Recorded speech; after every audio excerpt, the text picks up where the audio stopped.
sabéis, está programándose una marcha de todos los cristianos que quieran participar para orar por España. Sabéis que la hora, 5:30 de la tarde, en la estación de Atocha, y desde allí caminaremos hasta la plaza de Cibeles a las 8. Y bueno, hermanos, un llamamiento a todos para que podamos participar de esta iniciativa espiritual. Vamos a estar clamando por la situación de nuestro país. Y también quiero decir que necesitamos voluntarios, voluntarias en el área de la recepción y acomodo de Ujier, ¿vale? Y también en el área sanitaria. Así que todos los que querráis apuntaros para colaborar en esta marcha de oración por España, podéis inscribiros en el formulario que está en la página web de nuestra iglesia, iglesiasalem.com, y allí hay un formulario de inscripción al que podéis dirigiros. Estamos necesitando personas, voluntarios, para hacer esta iniciativa, así que os pedimos que podáis apuntaros todos los que queráis hacerlo. Y sin más, vamos a ir hacia adelante, hacia la palabra, y como sabéis, en estas últimas semanas nuestro pastor ha empezado una serie de enseñanzas acerca del Evangelio de Juan y más concretamente acerca de una serie de encuentros individuales que Jesús tuvo y analizar un poquito qué podríamos aprender de ellos. Y yo también quiero seguir en esa misma línea y por eso me gustaría que me pudierais acompañar a Juan capítulo 4, desde el versículo 43 al 54. Vamos a ver un nuevo encuentro individual de Jesús y vamos a aprender también alguna cosa para nuestra vida, seguramente. Dice así: 2 días después salió Jesús de allí. ¿De dónde salió? De Samaria. Acordaos de la mujer samaritana, de la que ya hemos hablado. Allí estaba Jesús, que venía de Jerusalén y ahora se dirigía hacia Galilea. Porque Jesús mismo dio testimonio de que el profeta no tiene honra en su propia tierra. Y cuando vino a Galilea, los galileos le recibieron habiendo visto todas las cosas que había hecho en Jerusalén en la fiesta, porque también ellos habían ido a la fiesta. Vino pues Jesús otra vez a Caná de Galilea, donde había convertido el agua en vino, y había en Capernaum un oficial del rey cuyo hijo estaba enfermo. Este, cuando oyó que Jesús había llegado de Judea a Galilea, vino a él y le rogó que descendiese y sanase a su hijo que estaba a punto de morir. Entonces Jesús le dijo: si no viereis señales y prodigios, no creeréis. El oficial del rey le dijo: Señor, desciende antes que mi hijo muera.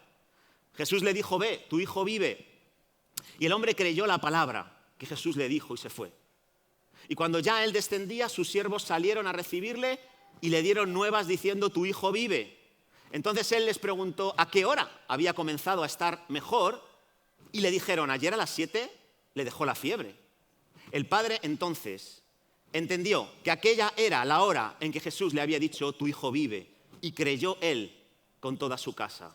Esta segunda señal hizo Jesús cuando fue de Judea a Galilea.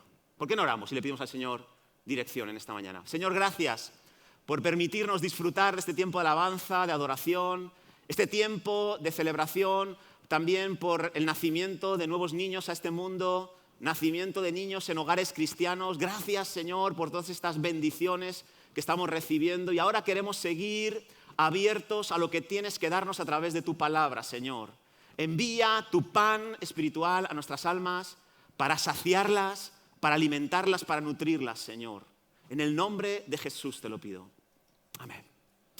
Amén. Bueno, pues como digo, estamos analizando el Evangelio de Juan, y como sabéis, el Evangelio de Juan es el cuarto Evangelio, es conocido como el cuarto Evangelio. Hay otros 3 más, Mateo, Marcos y Lucas, y Juan es el último, se escribió 30 años después de los otros 3, y hay mucha gente con la que yo me he encontrado que me ha preguntado: oye, ¿por qué es necesario escribir 4 evangelios? ¿Por qué no se escribió uno solo? Me parece una buena pregunta. ¿Por qué 4 y no 1?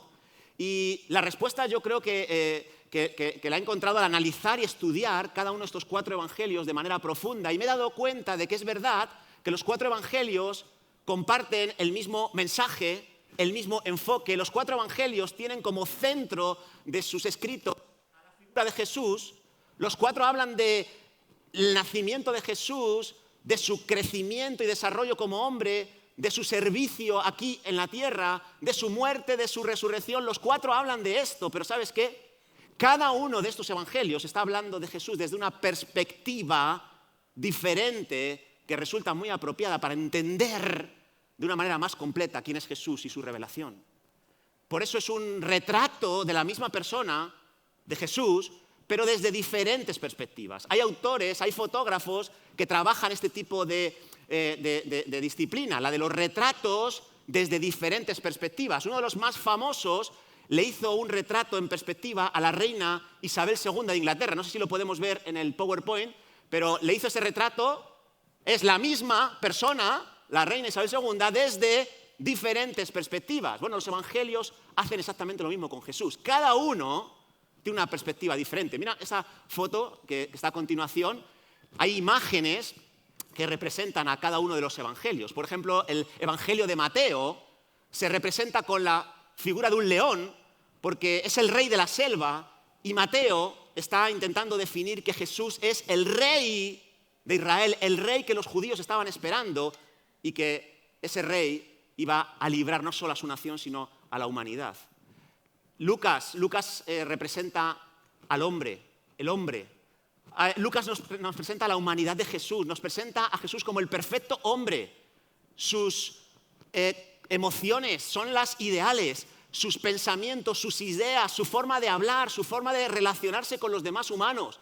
Es el estándar ideal que toda persona debería seguir. Marcos nos habla de Jesús como el siervo de Dios. ¿Cómo es el siervo de Dios? Nos lo representa Marcos y por eso la figura del buey, que es un animal manso, un animal que trabaja la tierra. Y luego Juan, que es el evangelio que estamos viendo, es representado como el águila, la reina de las aves del cielo, representa la divinidad de Jesús. Y eso es lo que pretende también Juan. Juan pretende enseñarnos que Jesús es más que un hombre, más que un rey, más que un siervo. Jesús es Dios, Dios mismo. Y vale la pena escucharle, vale la pena tomarle en cuenta. Y además Juan, a diferencia de los otros 3 evangelistas, Mateo, Marcos y Lucas, pues no se enfoca tanto en los discursos multitudinarios o en la labor que hizo Jesús con las multitudes, sino que se enfoca más en su trabajo de uno a uno, en su trabajo individualizado con las personas que se encontraba. Y eso es lo que estamos viendo. Y hoy quiero que hablemos de este oficial del rey Herodes, con el que se encontró y tuvo un encuentro personal también Jesús. Pero antes de esto, el contexto de este encuentro individual es interesante también mencionarlo. Hemos leído que 2 días después de estar en Samaria con esta mujer y con sus vecinos, él se fue a Galilea y dice algo de Galilea. Dice que allí en Galilea no tuvo la misma honra que tuvo en Samaria. Era su tierra, no donde había nacido, Galilea, sino donde se había criado, toda la vida había estado allí. Y dice que allí la gente no le honró de la misma manera que le honraron los samaritanos. Sin embargo, hemos leído que dicen que los galileos sí que le recibieron.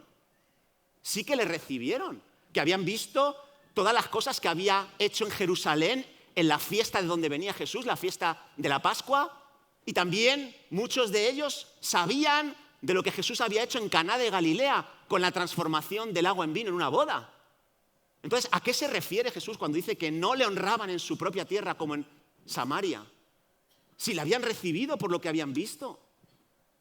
Yo creo que la respuesta tiene que ver con que la gente que se acercaba en Galilea a Jesús lo hacía con una motivación muy distinta a la de los samaritanos. Los galileos sí le recibieron, pero por todo lo que habían visto, por todas las bendiciones que habían recibido y experimentado de parte de Jesús.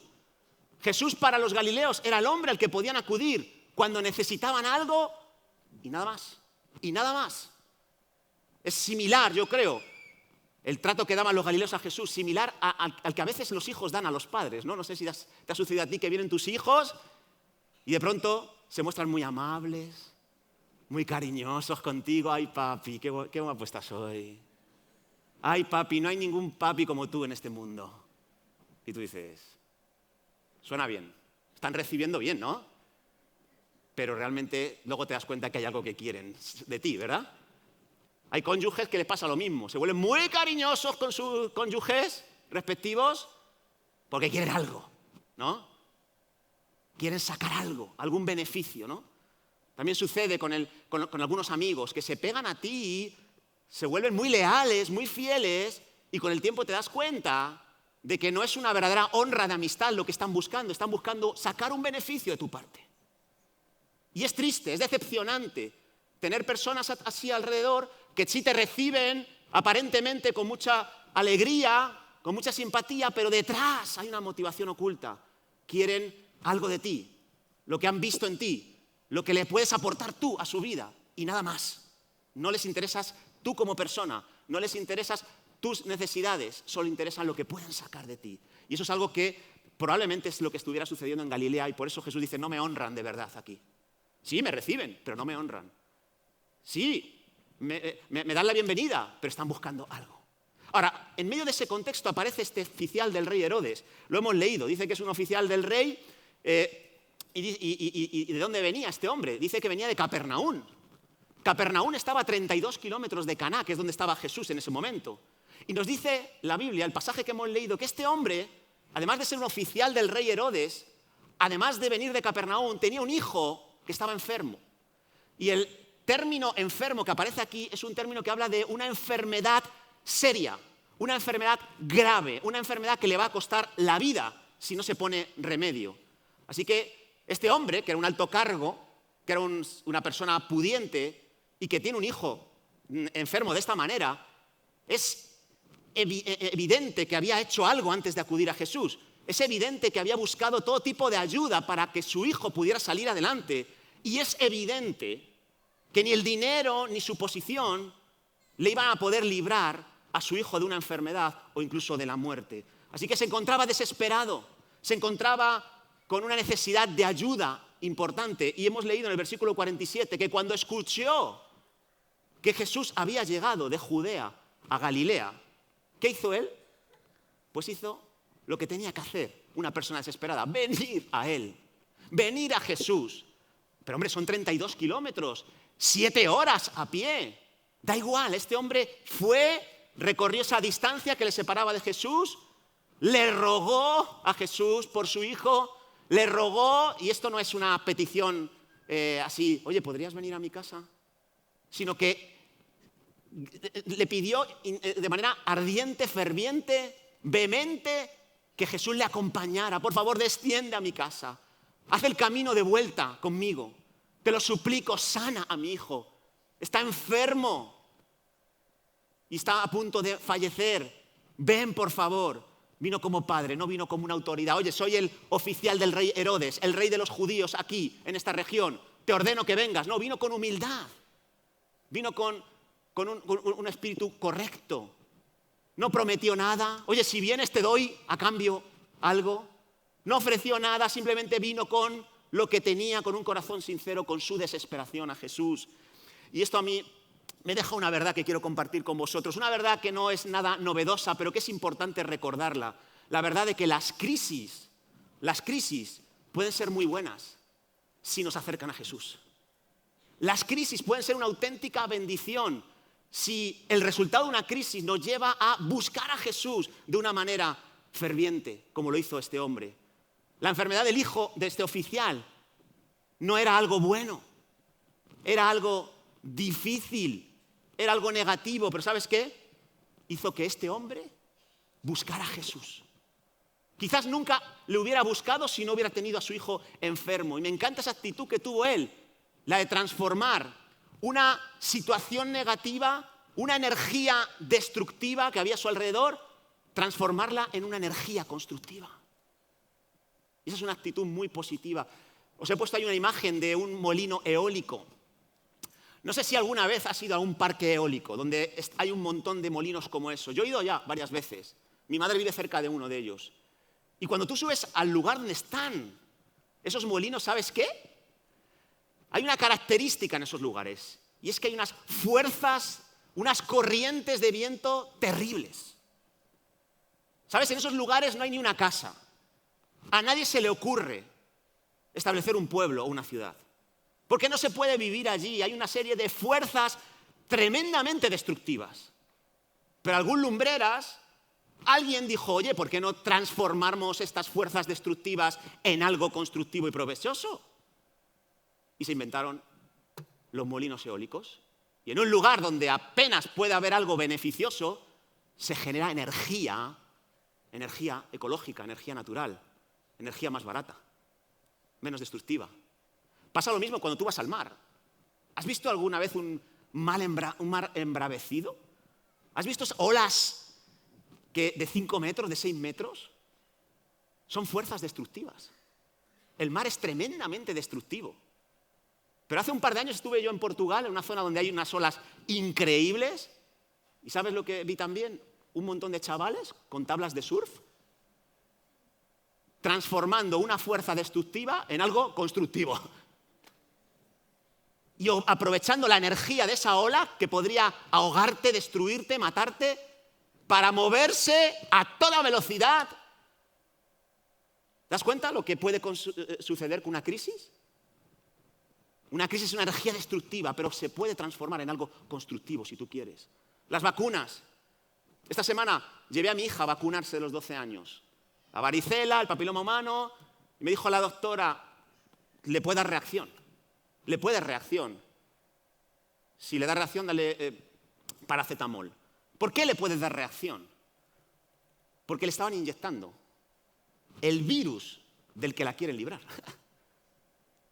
Así que un virus, la varicela, que es una fuerza destructiva en un organismo, es inyectada, ¿para qué? Para conseguir un efecto constructivo, un efecto positivo. Y eso es lo que sucede con las crisis, eso es lo que podemos conseguir con las crisis. Las crisis pueden ser esa plataforma de bendición para nuestra vida. Lo hemos visto con la pandemia del coronavirus. Yo lo he visto en primera persona cuando en nuestra iglesia teníamos el aforo restringido, cuando no se podía ocupar todo el auditorio, cuando había que inscribirse para poder entrar aquí. Eran tiempos difíciles, tiempos donde en menos de 48 horas el aforo se llenaba, se cubría. Bueno, ¿sabes qué? Yo que estoy en el área de discipulado y que muchas veces he estado ahí, cuando al final de la reunión alguien levanta su mano y quiere entregarse al Señor, ¿sabes qué? Me he encontrado muchas veces a personas que venían por primera vez a la iglesia, se entregaban al Señor porque estaban en una crisis y les pregunté, ¿quién te ha traído? ¿Quién te ha invitado? Me decían, nadie. Nadie me ha invitado. ¿Has venido tú solo? ¿Tú sola? Sí. Pero oye, ¿cómo has logrado un sitio? ¿Cómo has logrado entrar aquí? ¿Cómo has logrado buscar, reservar tu plaza? Porque estaba absolutamente desesperado. Y cuando una persona sufre una crisis, puede ser una bendición porque la lleva a hacer lo que sea necesario para conectar con Jesús y se convierte en una bendición. Ahora, cuando no tienes crisis, pues no, hoy se me olvidó reservar el asiento. Bueno, no pasa nada. Una semana más sin ir al culto. No hay crisis, no hay necesidad de acercarme a Jesús. Pero la crisis puede ser una bendición increíble. General Naamán, ¿recordáis el general sirio Naamán? Tenía lepra. La lepra, una fuerza destructiva para su vida. Pero gracias a esa crisis, él decidió salir de Siria e ir a Israel para ver al profeta de Dios. David también es un hombre increíble de Dios, pero sabes, gracias a su sufrimiento, fíjate lo que dice Salmos 119, versículo 71. Bueno me es haber estado afligido, dice David. Qué bueno es, gloria a Dios, que he estado súper afligido y sufriendo. Dice otra versión, el sufrimiento me ha hecho bien, dice. ¿A qué te refieres? Dice, gracias a él he aprendido tus palabras. Gracias al sufrimiento he prestado atención a tus decretos. Así que la bendición que puede suponer una crisis no debemos pasarla por alto. Transforma los recursos destructivos de una crisis en algo constructivo, en algo positivo. ¿Amén? Vamos con el momento en el que ya empieza a hablar el oficial del rey con Jesús. Versículo 48. Llega este hombre y lo primero que recibe como respuesta es lo siguiente. Jesús dice, si no viereis señales y prodigios, no creeréis. O sea, la primera en la cara.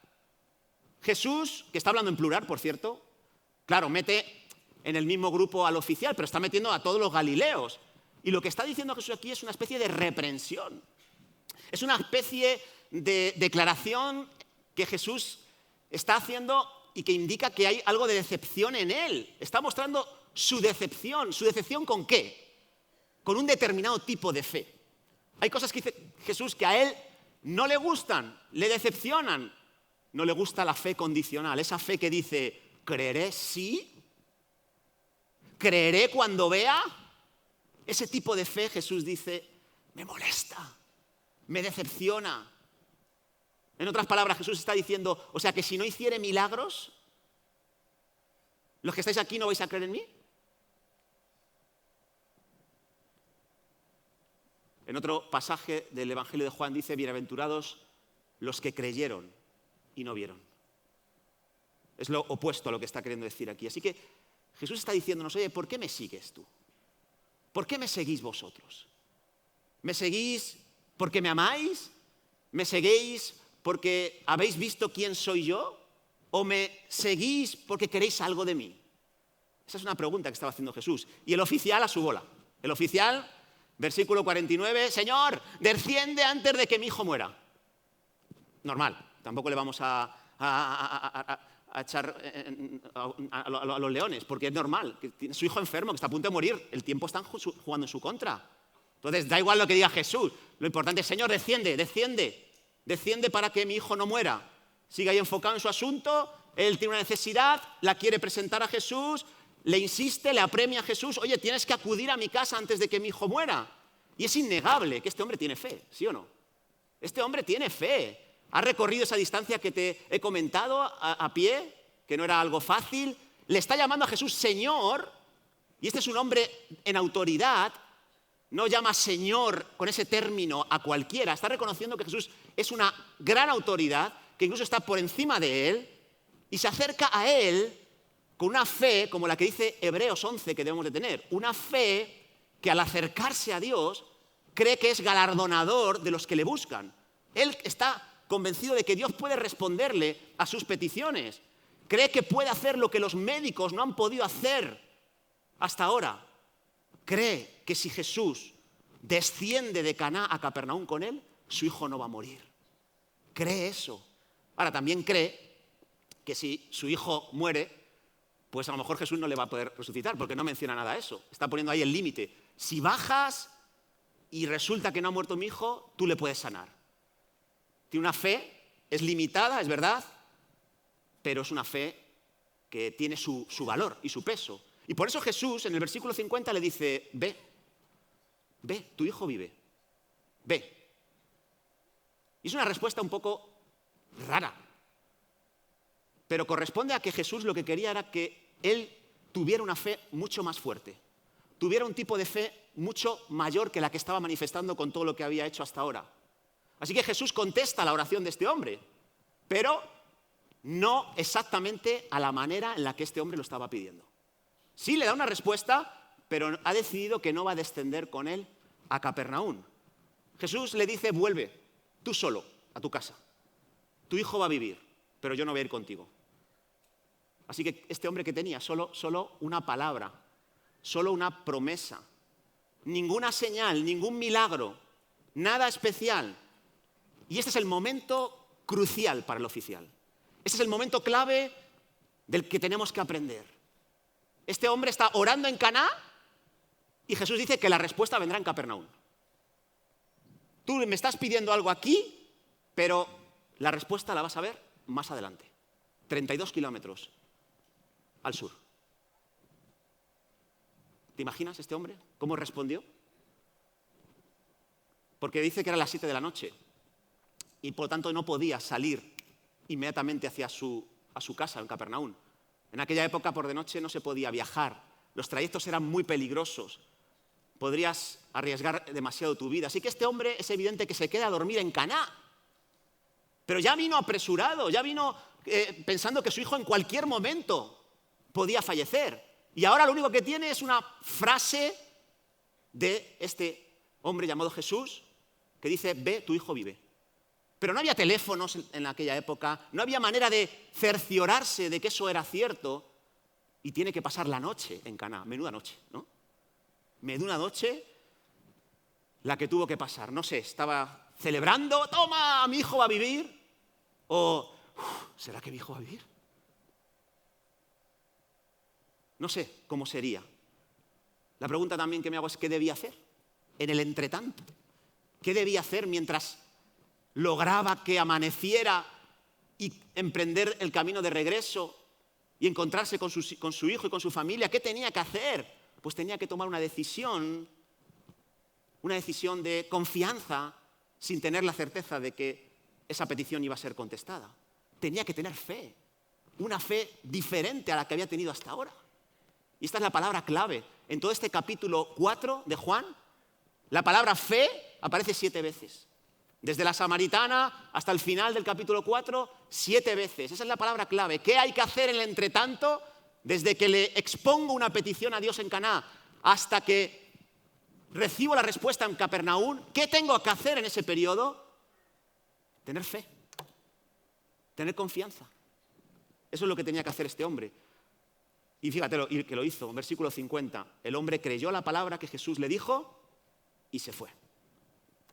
La gente de Galilea creía en lo que Jesús hacía. Y este hombre empezó a creer en lo que Jesús decía. ¿Ves la diferencia? Y esto es lo que le honró más a Jesús. Que alguien creyó simplemente por su palabra, sin ver. Que fue precisamente lo mismo que le sucedió a la samaritana. ¿Qué señal, qué milagro, qué prodigio vio ella para creer en Jesús? Ninguno. Creyó por el testimonio de Jesús y le llamó profeta. Se fue a ver a sus conciudadanos y dijo, ¡hey, venid y ved! He conocido al Mesías. Me ha dicho lo que había en mi interior. ¿Y qué dice la Biblia? Que ellos creyeron por el testimonio de esta mujer, pero al acercarse a Jesús creyeron después también por el testimonio de Jesús. ¿Qué milagros hizo Jesús en Samaria? Ninguno. Así que ves qué diferencia de fe. Fe en lo que Dios hace, fe en lo que Dios dice. Y esa es la fe que tenía este hombre. Y esa es la reacción que buscaba Jesús. Esa es la reacción que busca Jesús en cada uno de nosotros. Ese tipo de fe es el que quiere que nosotros enraicemos en nuestro interior.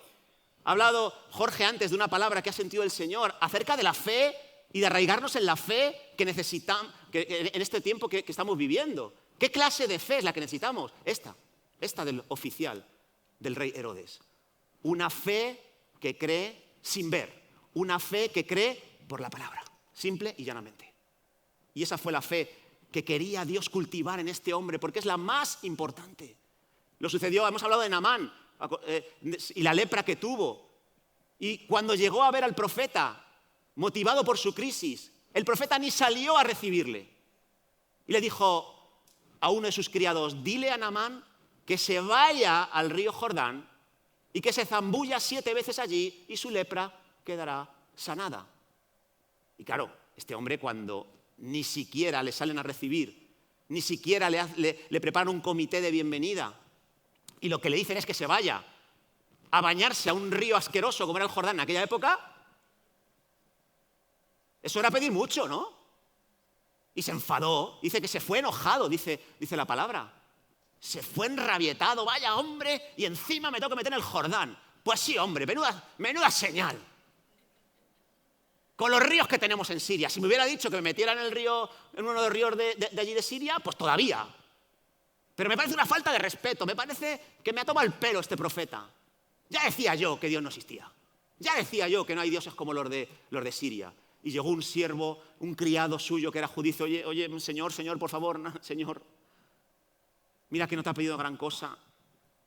Es muy sencilla lo que te ha dicho para poder ser sanado. Meterte 7 veces en un río, ¿qué más da que te ensucies durante unos minutos? ¿Y si resulta que funciona? Vamos, por favor, haz caso a esa palabra, aunque no tenga sentido para ti, aunque no la puedas entender, aunque no sea una gran señal, aunque tú te hayas imaginado que la respuesta debía ser otra. Vamos, métete ahí. Y conocéis la historia, que este hombre se metió allí a regañadientes, pero se metió, obedeció por la palabra, creyó a la palabra del profeta y ¿sabes qué sucedió, no? Que su piel se convirtió como la de un niño pequeño. Fue absolutamente sanado. Y esa es la fe que luego Jesús, en una sinagoga de Nazaret, encumbró y dijo, muchos gentiles hay que vosotros criticáis, pero hubo uno, Naamán, el sirio, que tuvo una fe dorada, una fe como la que hay que tener. Él creyó sin ver, él creyó por la palabra, simplemente. Y no he encontrado esa fe aquí. Hay otro pasaje, fíjate, en Mateo 8, versículo 5. Es un pasaje muy parecido al que estamos leyendo aquí de Juan, pero que también habla de cuál es el tipo de fe que Dios quiere encumbrar en nuestras vidas. Dice que entrando Jesús en Capernaum, vino a él un centurión. Este no era un oficial del rey Herodes, este era un líder del imperio romano, el imperio enemigo de Israel. Y llega este hombre y le ruega también, le ruega. Y dice, Señor, mi criado está postrado en casa, paralítico, gravemente atormentado. Otro que seguro había hecho mucho con su dinero, con su posición, para que este criado fuera sanado y no pudo.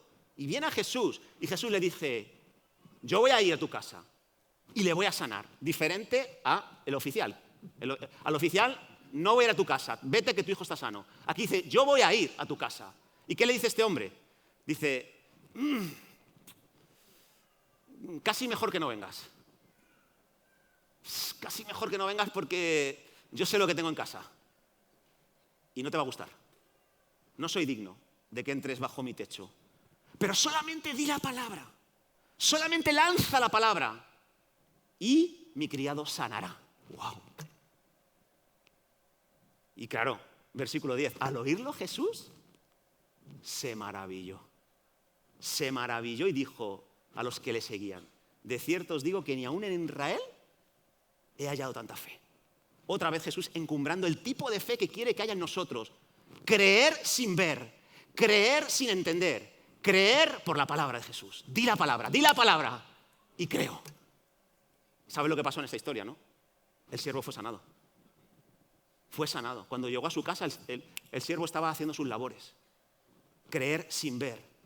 Lo mismo sucedió en las bodas de Caná. El vino empezó a faltar. Eso era una desgracia para la época. María, la madre de Jesús, dice, oye, ayuda aquí a los novios que van a empezar mal el matrimonio, por favor. No tienen vino, les van a criticar, va a salir en todos los periódicos. Y llega Jesús y le dice a los sirvientes, oye, llenar esas tinajas de agua, sí, del agua sucia que hay ahí de los rituales de la purificación. Llenadla que se va a convertir en vino. Es una palabra de Jesús. No hubo previamente un milagro para motivar, estimular la acción de estos sirvientes. ¿Qué va? Llenad de agua esas tinajas y sacadlas fuera porque se van a convertir en vino. ¿Y qué hicieron ellos? Creyeron sin ver. Creyeron por la palabra de Jesús. ¿Y qué sucedió? Que el agua fue transformada en vino. Y eso sí que creyeron en Jesús. Así que eso es algo importante que está queriendo resaltar. Así que el resultado de su reacción, ¿cuál fue? A la mañana siguiente, versículo 51, se levanta bien temprano, corriendo, descendía hacia su casa y antes de llegar, los siervos habían salido a buscar a su amo para comunicarle buenas nuevas, noticias interesantes. ¿Cuáles eran? Tu hijo vive. Tu hijo está vivo, no ha muerto. Y entonces les preguntó, oye, ¿a qué hora? ¿A qué hora comenzó mi hijo a estar mejor? Y le dijeron, ayer, a las 7 le dejó la fiebre. Y este hombre empezó a atar cabos, y me encanta esta frase del versículo 53. El padre entonces, ¿qué dice ahí? Entendió, entonces. Entendió que esa era la hora en la que Jesús había dicho, tu hijo vive. ¿Te das cuenta cómo funciona la fe bíblica? Primero actúas y luego entiendes y ves. Pero a veces nosotros queremos hacerlo al revés. Primero debo entender y ver antes de creer. Y Jesús dice, esa fe no me honra, esa fe no funciona, esa fe te va a decepcionar. Ve, tu hijo vive. Y tú vas y dices, qué locura estoy haciendo, madre mía. Ni siquiera sé si me lo voy a encontrar vivo. Pero ¿cómo estoy creyendo a un chalao como este? ¿Pero qué es eso de sanar a distancia, a kilómetros de distancia? ¿Pero qué lógica es esa? No me entra. Claro que no te entra. Y te está provocando Jesús para que creas de la manera que debes creer. Y Jesús se lo dijo y este hombre llegó allí y vio a su hijo.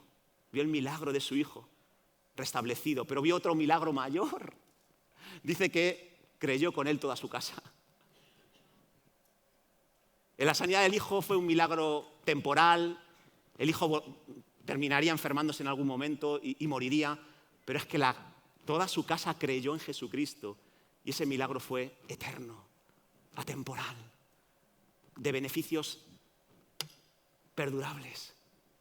Algo maravilloso. ¿Y qué verdades más tremendas nos deja esta historia? ¿Qué clase de fe tienes tú? ¿Qué clase de fe tienes tú? ¿Vas a creer a Jesús solo si ves milagros? ¿Solo si responde a todas tus oraciones? ¿Vas a creer en Jesús solo si te da salud? ¿Si convierte a tu marido? ¿Si convierte a tus hijos? ¿Si te da ese trabajo? ¿Si hace algo por ti? ¿Vas a tener ese tipo de fe de creo sí? ¿Creo cuando? ¿Qué tipo de fe es la que vas a potenciar en tu vida? ¿O vas a creer sin ver? ¿Vas a creer simplemente por la palabra? Los grandes héroes de la fe fueron grandes porque creyeron sin ver. Mira, Hebreos 11:13 dice, conforme a la fe murieron todos estos grandes hombres y mujeres que están ahí hoy, en la galería de la fe. Personas a las que todo el mundo admira. ¿Y cómo creyeron ellos? Dice, sin haber recibido lo prometido. Mirándolo de lejos. ¡Hola! Pero creyéndolo. Creyéndolo. No lo tuvieron todavía. Pero lo miraban y lo saludaban. Yo sé que voy a alcanzar aquello que me has prometido, Dios. Y era algo increíble. Y termina esta historia diciendo el versículo 54, esta segunda señal hizo Jesús cuando fue de Judea a Galilea. Segunda señal en el libro de Juan. La primera fue las bodas de Caná, esa transformación que hemos dicho, pero el evangelista Juan quiere mostrarnos que Jesús es Dios a través de señales que en realidad son milagros. Y podría mencionar muchos milagros, muchas señales que Juan vio, pero él ha escogido simplemente 7. Fíjate, estas son las 7 señales, los 7 milagros que Juan está describiendo en su evangelio. El primero, ya lo hemos dicho, el de la conversión del agua en vino. El segundo es este, cuando sana al hijo del oficial. El tercero, lo iremos viendo, sana a un paralítico. El cuarto, alimenta a 5.000 almas hambrientas. El quinto, calma una tormenta, una tempestad y se le ve caminando por las aguas tan tranquilamente. El sexto, sana a un ciego de nacimiento. Y el séptimo, produce una resurrección de una persona que lleva 3 días ya muerta.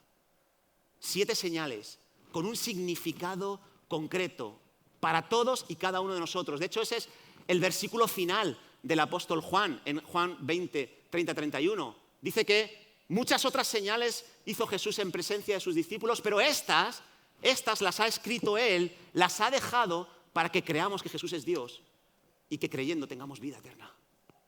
Esas son las señales. Ahora, la primera es la transformación del agua en vino. Nos lo dijo Marcos en una ocasión. La transformación de algo terrible y despreciable, como era el agua con restos de suciedad de los rituales de purificación de los judíos, en un vino de máxima calidad. Y eso simboliza el nuevo nacimiento. La primera señal es que es necesario nacer de nuevo. Que necesitamos volver a nacer interiormente porque estamos totalmente pervertidos. Porque somos personas que realmente somos tóxicas. Que tenemos muchos comportamientos insanos. ¿Y sabes qué? No hay manera de reencauzar esto. No hay manera de enderezar esto torcido que hay en nosotros. Pero Jesús dice, yo puedo convertir lo peor en lo mejor. Yo puedo convertir tu miseria en algo glorioso. Ahora, segunda señal. ¿Cómo lo vas a lograr eso? Por la fe. Por la fe en la palabra de Jesús. No, es que primero tengo que ver un ángel que baja descendiendo y entonces ya sí pongo mi agua corrupta en manos del Señor para que la transforme en vino. No. La segunda señal es tienes que creer sin ver. Tienes que creer sin entender. Tienes que entregarte a Jesús y Él va a hacer el resto. Y la tercera ya la veremos, ¿vale? Pero como conclusión, no sé cuál es tu situación actual. No sé cuál es la situación en estos momentos que tú estás viviendo. Quizás hay muchos de aquí que se encuentran en algún punto entre Caná de Galilea y Capernaum. Son personas que han venido a Jesús, han venido a Dios. Le han pedido por su necesidad, le han rogado, han hecho grandes esfuerzos por venir ante Dios. Están pidiéndole algo a Dios, pero aún no han recibido la respuesta que están esperando. Quizás hay personas aquí que han hecho todo lo que se espera de ellos para conseguir ver una respuesta y siguen igual. Siguen igual. No hay una respuesta en el sentido que están esperando. Hay personas aquí que están en una situación muy compleja a nivel familiar. Tienen una ruptura matrimonial seria y llevan semanas, meses, años orando a Jesús para que haya un cambio en sus vidas y siguen sin verlo. Siguen sin ver cambiar alguna situación y se preguntan, oye, ¿cuándo voy a ver algo? Hay personas que siguen sin paz a pesar de que han confesado sus pecados, a pesar de que han dicho, vale, acepto el perdón de Jesús en mi vida, acepto que todos mis pecados han sido borrados y enterrados, y siguen con los pecados muy frescos en la mente. Siguen ahí y están de Canaán, ahí rogando y no han conseguido todavía llegar a Capernaum y ver la respuesta a sus oraciones. Hay gente que está luchando desde años por sanar alguna enfermedad. Recibieron una palabra de Dios que Él les iba a sanar y están ahí todos los días acudiendo a Jesús, sáname, sáname, sáname, y vuelven a su vida cotidiana exactamente igual, sin ningún cambio real en su vida. Hay personas que están en una crisis financiera seria, están poniendo en práctica todos los principios que Dios dice que son saludables para el manejo de las finanzas y siguen necesitando el milagro financiero en sus vidas, siguen con deudas, siguen no sabiendo qué hacer para generar más ingresos y resolver su situación y siguen ahí en Caná y aún no han experimentado Capernaum, aún no han experimentado la respuesta de Dios. Pero ¿sabes qué? Esta historia, la del oficial del rey Herodes, nos recuerda que Jesús siempre toma en cuenta nuestras peticiones, siempre. Ahora, no siempre las responde en el tiempo y en la forma que nosotros queremos. Pero el oficial nos enseña, nos inspira a seguir avanzando hacia nuestro destino, seguir caminando por la fe sola, por la fe en su palabra, sin necesidad de entender. El oficial nos enseña que en el entretanto necesitamos seguir dando pasos en la dirección correcta, aunque haya muchas preguntas sin explicación. Este hombre nos recuerda que Jesús llegó antes a casa del oficial que él mismo. Llegó antes, ¿y sabes qué? Cuando el hombre llegó a su casa se dio cuenta que Jesús ya había sanado a su hijo y había ganado el corazón de su familia. Qué impresionante. Antes de que él llegara a Capernaum, Jesús ya había estado allí y había hecho de las suyas. Y del mismo modo, la oración que fue respondida de la mejor manera posible para este hombre, también será respondida de la mejor manera posible en nuestras vidas. ¿Tú crees esto? ¿Sabes que cuando tú oras, Jesús ya está actuando y Él se te adelanta y va preparando el camino para que te encuentres con la mejor respuesta posible para ti? Con la mejor respuesta. Eso va a suceder con nosotros también. Y debemos creerlo, debemos acercarnos a Jesús. ¿Por qué nos ponemos en pie, hermanos, y cerramos este tiempo?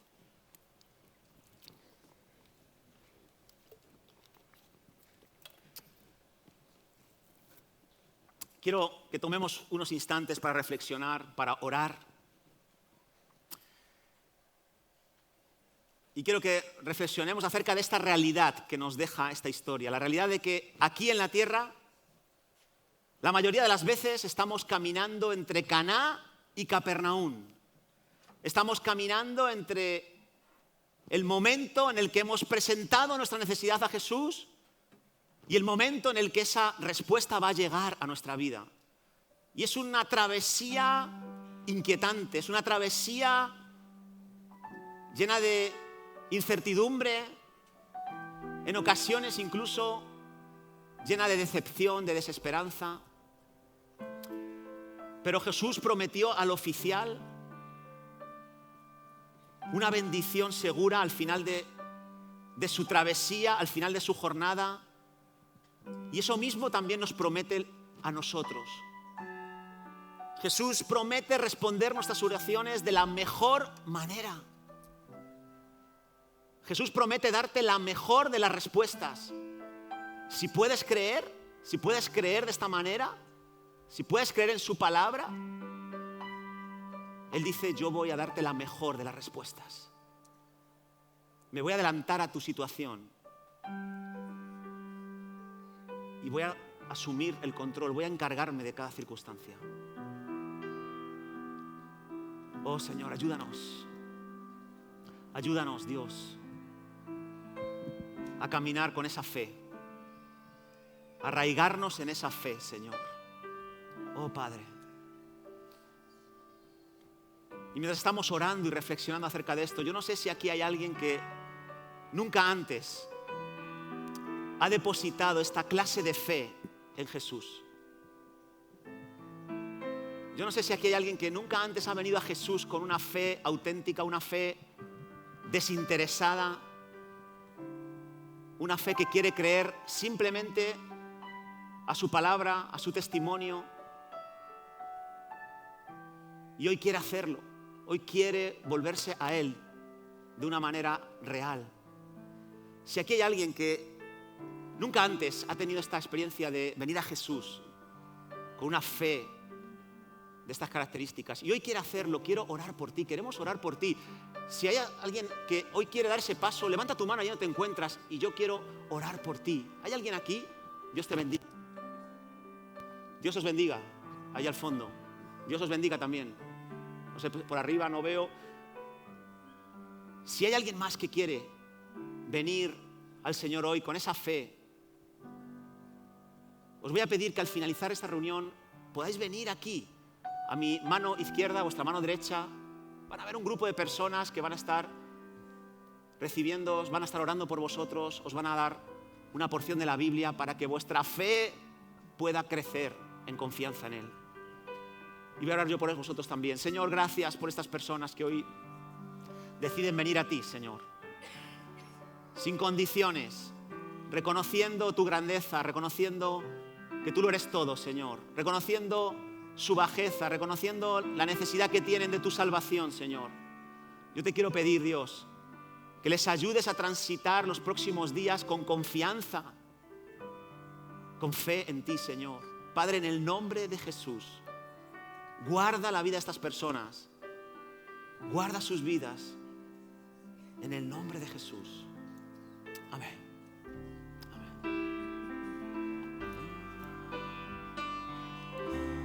Con cánticos de amor y de liberación,